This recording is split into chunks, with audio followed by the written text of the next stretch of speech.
শুভ সকাল বন্ধুরা, ফুলের মতন সুন্দর জীবন। আশা করি সকলে ভালো আছো, আমিও ভালো। আর ছোট্ট একটা অঞ্চল থেকে আমি নমিতা বল। তো দেখো, সকালে ঘুম থেকে উঠেই শুরু করে দিলাম প্রতিদিনের মতনই। সকালে প্রথমে আমি ঘরটাকে পরিষ্কার করে এই যে উনুনটা লেপে দুয়ারটা পোঁছ দিয়ে নিলাম। আর দেখো, উঠোনটাকে কিন্তু আমি আজকে পরিষ্কার করিনি। ওই যে কালকে বলছিলাম মাল করতে গেছিলাম, সকাল 7টা বেজে গেছে ঘুম থেকে উঠতে।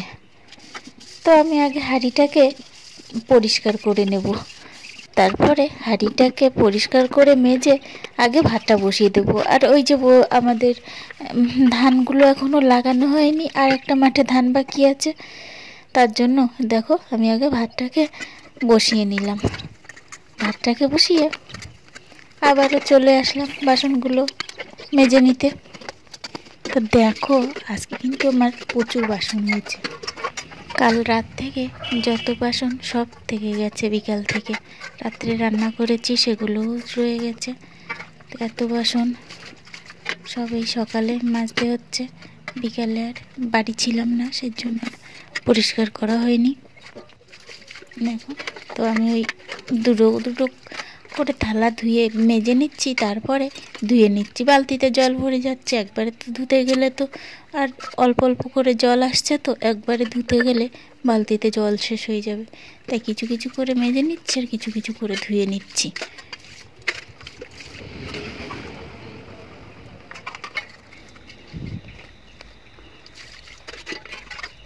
দেখো, বাসনগুলোকে সবকটা ধোয়া হয়ে গেছে, আর এই যে অল্প দুটো বাকি আছে এগুলোকেও আমি খুবই ভালো করে পরিষ্কার করে নিচ্ছি।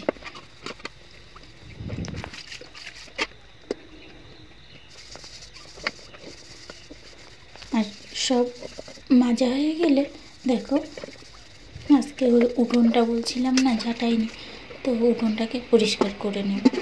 আর এই যে বালতিটা দেখছো, এটাকে আমি কিন্তু রান্নার জল রাখি, এটাকেও আমি ধুয়ে দিয়ে রান্নার জল ভরে নেব। তো দেখো, এখন আমার বাসন টাসনগুলো মাজা হয়ে গেছে, হাতটাকেও ধুয়ে নিয়েছি। বালতিটা ধুয়ে আমি এখন জল ভরতে দেবো, দিয়ে এখন বাসনগুলো একে একে রেখে আসবো। আর ওই যে দেখছো ওখানটায় সবগুলোকে উপর করে করে দিয়ে দেবো। দেখছো কতগুলো বাসন দুইবার আনতে হচ্ছে। আর বালতি নিয়ে এসে ওই যে জলটা ঢেকে দিলাম রান্নার জায়গায়। তারপরে এখন দেখো উঠোনটাকে খুব ভালো করে পরিষ্কার করে নেব। আর এই যে ছাইটি জিনিসগুলো আছে ওগুলোকেও আমি সরিয়ে সরিয়ে উঠোনটাকে ভালো করে ছাটিয়ে নেব। আর আমাদের উঠোনটা তো খুবই বড়, তোমরা সকলেই জানো। দেখছো আজকে কিন্তু কত রোদ্দুর উঠে গেছে, দেখতেই তো পাচ্ছ উঠোনে রোদ্দুর চলে এসেছে। তা কোন দিকে করব আমি ঠিক দিক খুঁজে পাচ্ছি না, তার জন্য উঠোনটা না ঝাড় দিয়েই আমি ঘর দুয়ার সব পরিষ্কার করেই ভাতটা বসিয়ে দিয়েছি আগে, তারপরে উঠোনটা ঝাঁটাতে এসেছি। তো ভাত হচ্ছে, ওই যে জালটা মাঝে মাঝে ঠেলে দিচ্ছি, আর এই যে দেখো উঠোনটাকেও পরিষ্কার করে নিচ্ছি।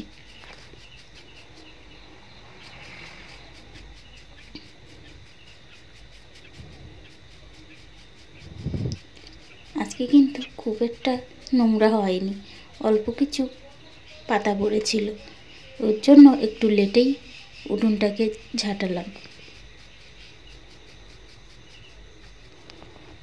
তোমাদের কার কার এর এত বড় উঠোন আছে অবশ্যই কমেন্টে জানাবে কিন্তু।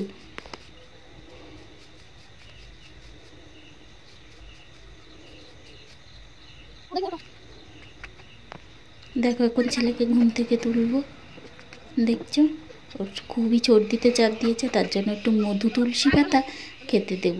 দেখো 1 চামচ মধু আর সাথে একটু তুলসী পাতা দিয়ে খেতে দেবো। ওই দেখো ও মধুর ভিতরে তুলসী পাতা ভিজিয়ে ভিজিয়ে খেয়ে নিচ্ছে। আর এদিকে দেখো তার ভিতরে ভাতটা ফুটে গেছে। তো অনেক কাজ হয়ে গেছে, এখন দেখো এই ভাত নিয়ে রেডি হয়ে বেরিয়ে পড়েছি। ওদিকে মাঠে কাজ করছে, ওখানে ভাত পাঠাতে হবে, এখান থেকে একটু দোকানে যেতে হবে আবার। এই দেখো দোকানে চলে এসেছি।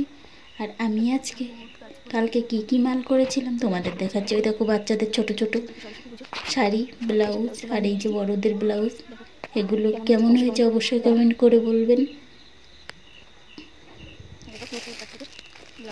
এ দেখো বাচ্চাদের ব্লাউজগুলো কত কিউট কিউট। আর এই যে সাথে স্টল, এই যে বাচ্চাদের পাঞ্জাবি। সাদা সাদা ব্লাউজ বেশি তুলেছি যেহেতু সরস্বতী পুজোর কালেকশন। এখন বাড়ি চলে এসেছি, রান্না বান্না করে নেব, তারপরে আবার দেখা হবে।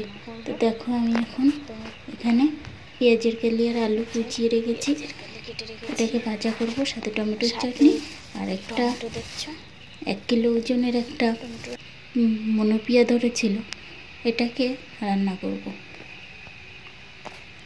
দেখো মাছটা কিন্তু এক্ষুনি ধরেছে, পুরো জ্যান্ত। এটাকে এখন রান্না করব।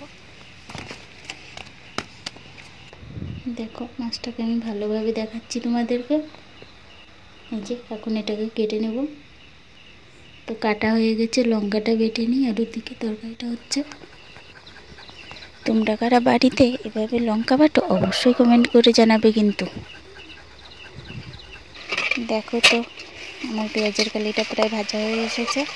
তো দেখো পেঁয়াজের কালিটা কিন্তু ভাজা হয়ে গেছে। আর আমি কিন্তু টমেটো সিদ্ধ করেই রান্না করি। তোমরা কারা বাড়িতে সিদ্ধ করে টমেটো রান্না করো অবশ্যই কিন্তু কমেন্ট করে জানাবে। তো দেখো সব কাজ সেরে বিকাল হয়ে গেছে, এখন দোকানে যাচ্ছি। তো আজকের মতন এখানেই ব্লগটা শেষ করলাম।